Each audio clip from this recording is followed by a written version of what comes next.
G'day friends and fans, welcome to Dave Talks Stuff Ukraine War Update for the 14th of July 2026. I'm your host, the author David Applegate.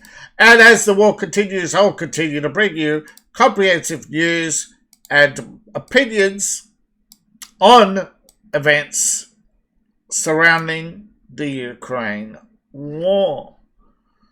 Now, as we look around the map, the Ukrainians have struck a lot of targets with drones today, but so has Russia. Russia has launched a barrage of over 100 drones, with Ukraine admitting to hits at 17 locations, with an unknown number of missiles hitting Sumy, Kiev twice, drones hitting some trains here. We're near Dnipro.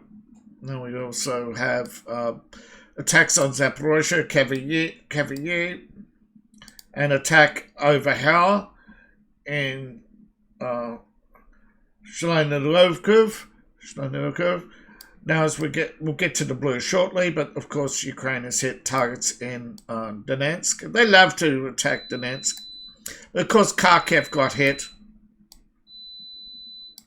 Now, Russian state media is reporting that Russia carried out successful attacks and hit all targets. And Ukraine state media is reporting Ukraine carried out successful attacks and hit all targets. So, state media is worth a pinch of poo these days. But if you're pro-Russian, you love your state media and hate Ukraine. And if you're pro-Ukrainian, you love Ukrainian state media, and Russia hate Russian state media. So you all think the other sides are lying. Well, I'm telling you, both sides are lying. There's no urgency here whatsoever. And this sums it up quite frankly. Germany said, Ukraine's air defenses are severely depleted. We must produce more drones and missiles. How long is it going to take? We won't be into production until 2028. Okay, what about France? Oh no, poor Ukraine got hit very hard. We'll provide them with 16 Rafale jets on loan. They won't be in the skies until 2028. Maybe late 27. Okay, what about air defenses? Oh yes, we're ramping up missile defense. They won't be in production until 2028, and it won't be until 2032 that we'll actually see them delivered to Ukraine. It's like, what? Nothing is moving urgently. Nothing is moving at a speed which you would see in a real war. But, of course, this does take heat off American missile production, for which Europe has relied on for quite some time. And increase, but Russia continues to attack, and they are continuing to expand their buffer zone. Other than that, there is no major town has fallen to the Russians. So there is a lot of military activity, particularly in the Lyman area, in which the Russians have taken some more territory, but nothing of significance. Lyman itself is under partial Russian control. A lot of these towns in this area. Now, Ukraine has reported Koshnikovia is under partial Russian control, but temporary, we swear. It's temporary. The Russians have yet to attack Rank, but they have expanded in this territory here. The Ukrainians are pushing back, but Russia's taking more control, but they have not taken Bryansk, but they have increased their control around south of Verdansk, but have not made significant headways. They have not taken the have not taken Moran, have only taken, Russia's taken a small amount. They're pushing out here, but have not gotten far. Oh, Russia's attacked Novovilica, and yeah, though that's about it. They have not made any advances.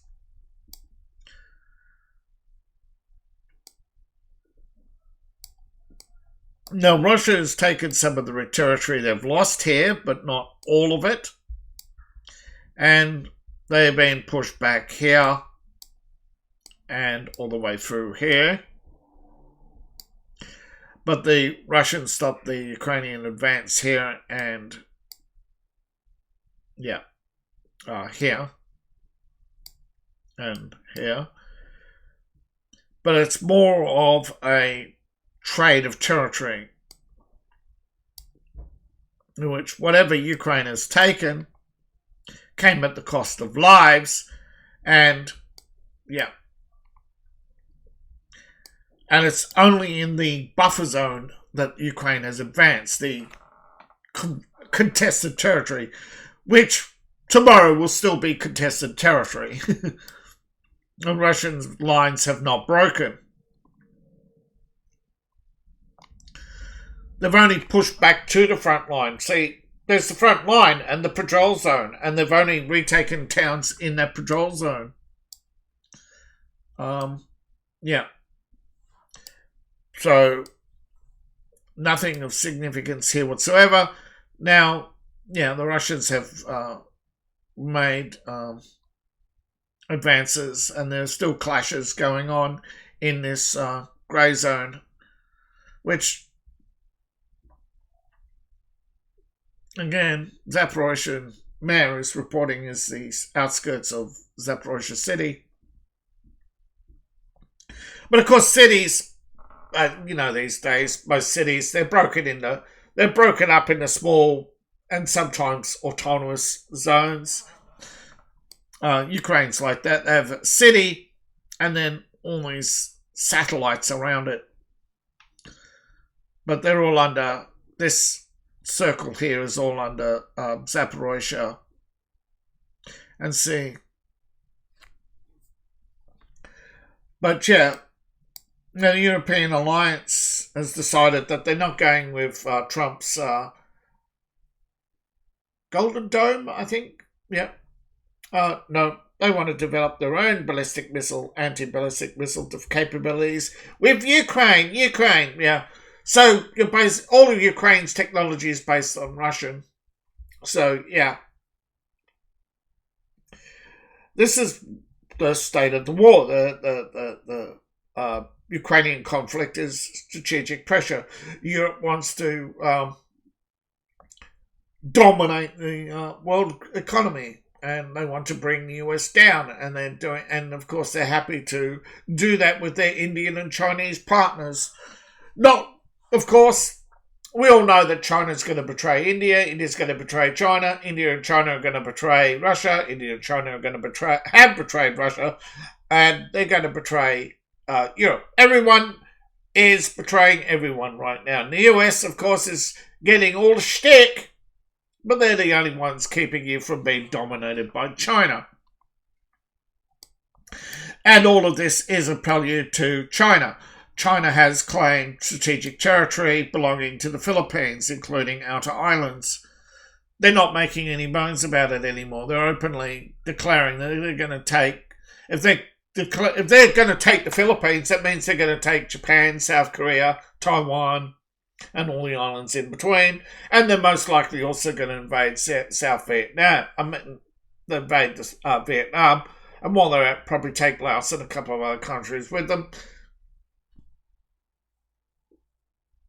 And if you don't believe me, look at Tibet. No, we're not going to, Tibet was worried about Indian troops on its border, signed a deal with India, and what did India do? Sorry!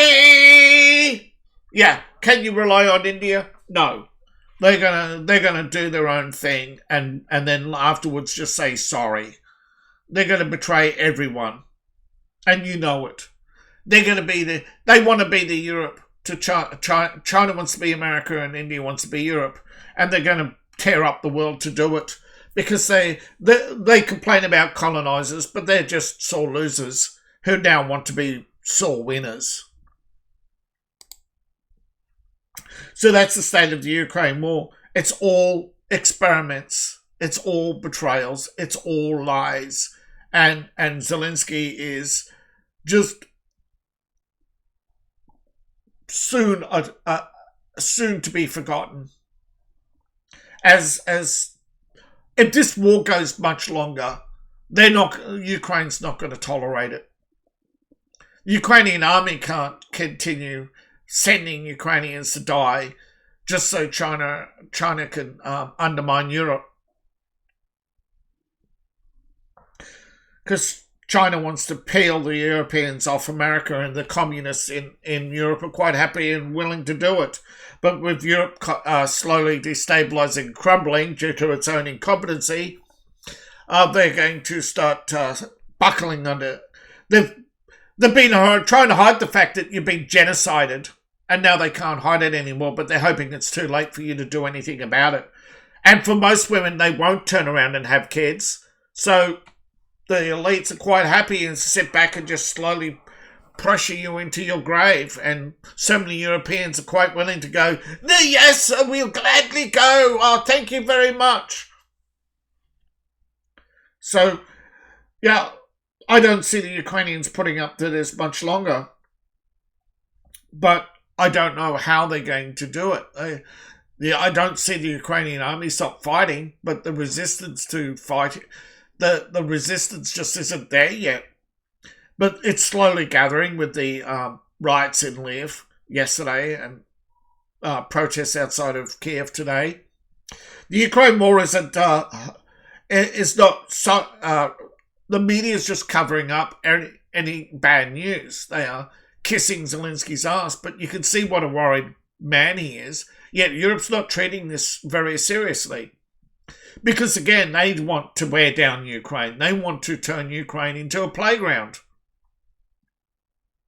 They want to carve up Ukraine. They don't want Ukrainians protesting land rights or mineral use or anything like that. No, they want poor desperate people holding out their beggar bowls saying, yes, we'll take your crappy jobs. Yes, we'll work for substandard wages. Yes, we'll slash working conditions. And this is all, and you think, oh, this is the excesses of capitalism. No, this is the excesses of cronyism. Just, it's no different from China. China will do the same thing. They're all evil now. They're all decided to be evil now. Macron, Merkel, Starmer, they're all left-wing. They don't give a shit about workers' rights. Those are just slogans. So they can blame they keep capitalism around because they need an enemy in which to win elections with. But all the cronyism, all the successful companies are lockstep in with the government ideology. They're not funding opposition. They only have a paid opposition who's made up of a bunch of shopkeepers who are slowly being squeezed out by the conglomerates who keep getting all the government contracts. This is cronyism, corruption, nepotism, corruption. And the World Economic Forum can sit there and conspire against us every day because the governments, they don't send their spies in to listen. They send their spies in to openly participate in bringing us down, so that so the elites can just have more, because to them numbers must go up. But the boomers, that's all they care about. Numbers go up. But sooner or later, what are these data centers for? To give us 1 day a week out of AI, to give us a couple of crappy AI videos that next week will be cloned and recloned. We're running out of things for AI to do for us because it's all gimmicky. It's nothing substantial yet. We're in the short-term pain period, and the Ukraine war is that short-term pain personified. Now, so Ukraine is strategic pressure on Russia and Ukraine and Europe. by India and China. And they're doing the same with Iran and now the Philippines to pressure the United States. But trust me, there's internal pressure and fatigue in China and internal pressure and fatigue in India. You can't have 1 billion Indians wanting to live in other countries. Sooner or later, countries are going to start pushing back against Indian migration. The Islamics, they're not going to put up with Indian migration. They'll start heading to India to undermine it. They'll flood Pakistan. They'll swell it in. Iranians will start flooding Pakistan and other parts of the Middle East. Because remember, they went from 20 million to 90 million in less than 3 generations. While we went from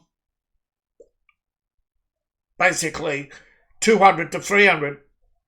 We're allowing them to overbreed. We're feeding them. We overproduce food and feed them to have twice their number of kids. But even they're going to have a huge war with India.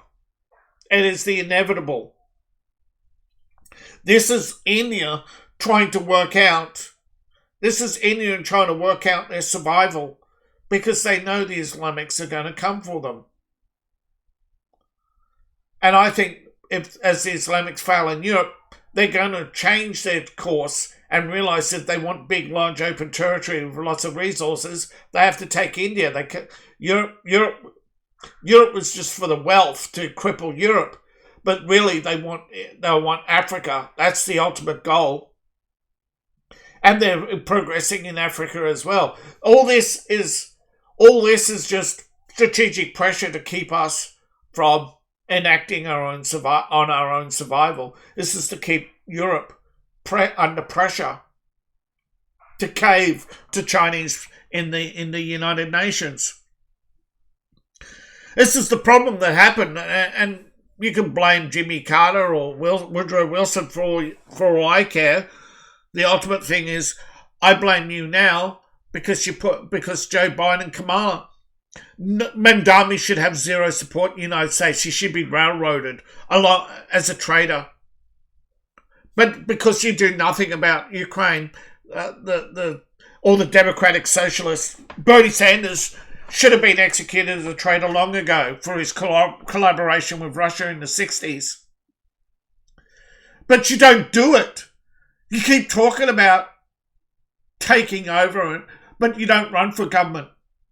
You can't talk about taking over the United States. You can take over the United States if you really wanted to, just by running for government. The right is all talk and no action. Which is why so many people are disappointed. Yet if you take that 40% disappointed and lump them in, then you'll get action. All you have to do is do something. And that's why Trump right now is popular. That's why Giorgia Meloni, she can't help herself. Every time she's around Trump, she gets excited because he's a winner, and she's not. She's only got the vote because of her VJ. The Italians would have turned her against her flip-flopping long ago if Georgia wasn't a woman. If it was George, they'd be out of office already. Italians are too impatient.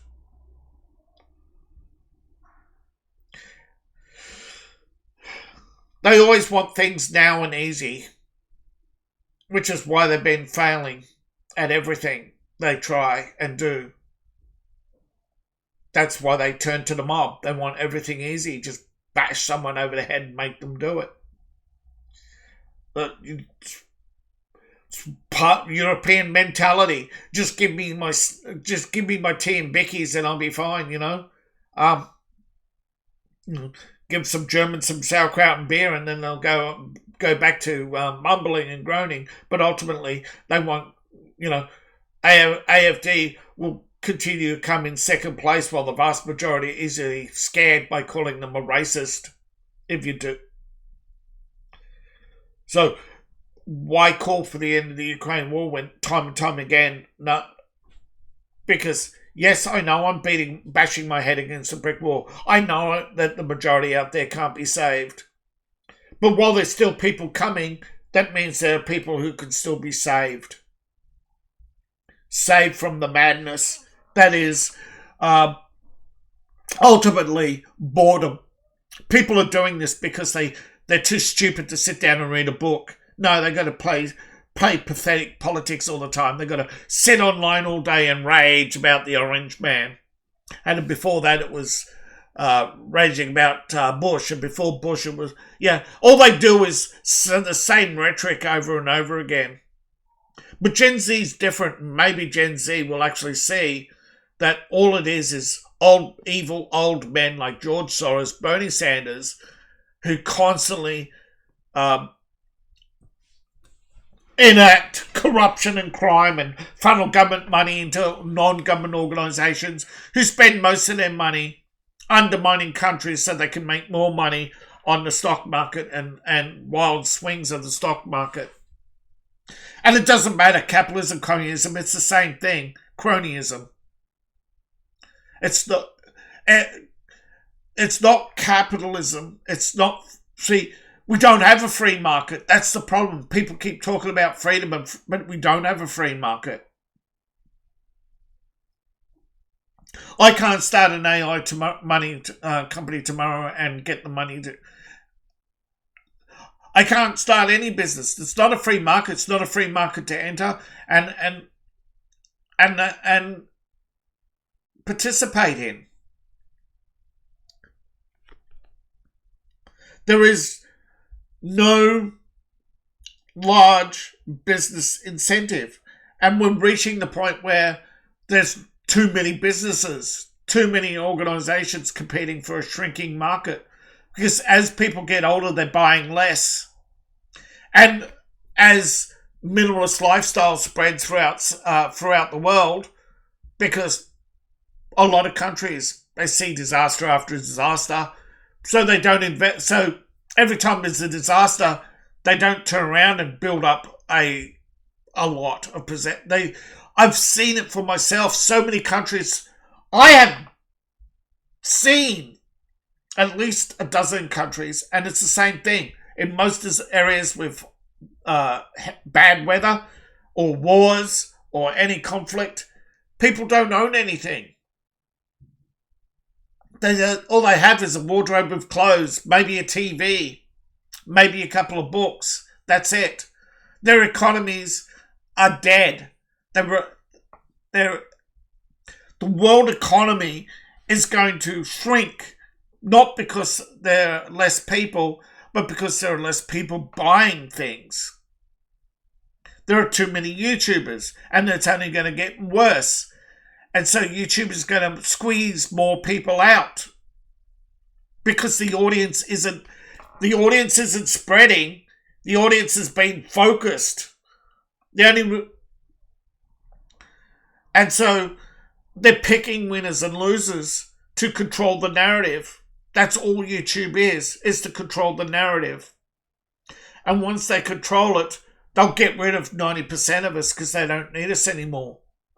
They'll change the rules again and keep changing the rules. We only have to survive 6 months, they said, and your channel will grow. Well, that's not true. They keep promising this growth,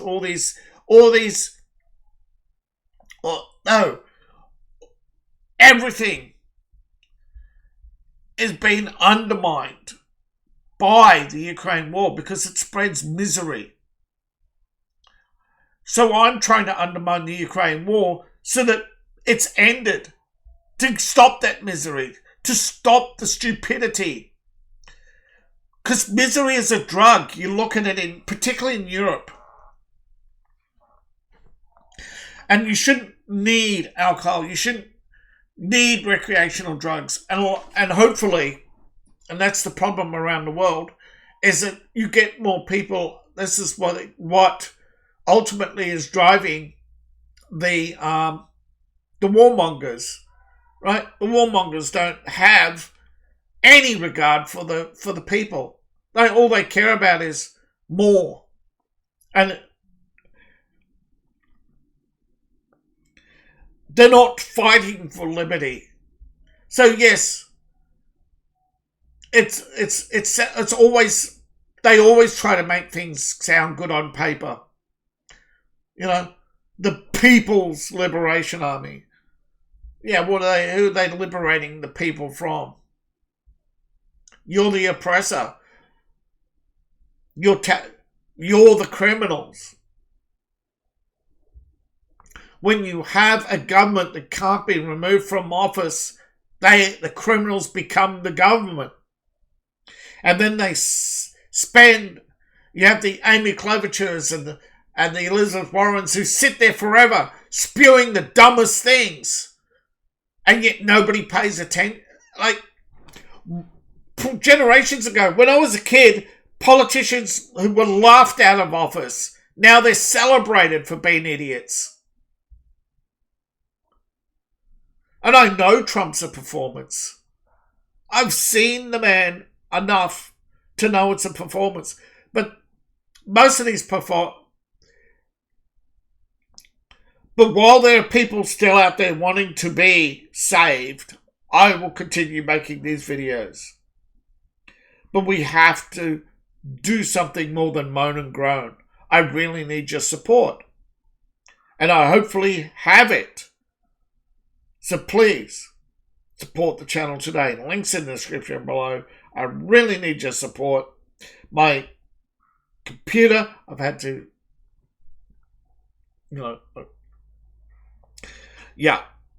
it's going to take me weeks to pay off now. Hope, maybe. It's dying. I have, it's not a matter of a new keyboard. It's a matter of a new computer. This time. $1,200, which I got less than that in the bank, of course, because I'm old and on disability. And that's just a sad fact. So, thank you all for listening. I'm really sorry for bashing your ear. Thank you for listening. I'll see you all in the next video, and bye for now.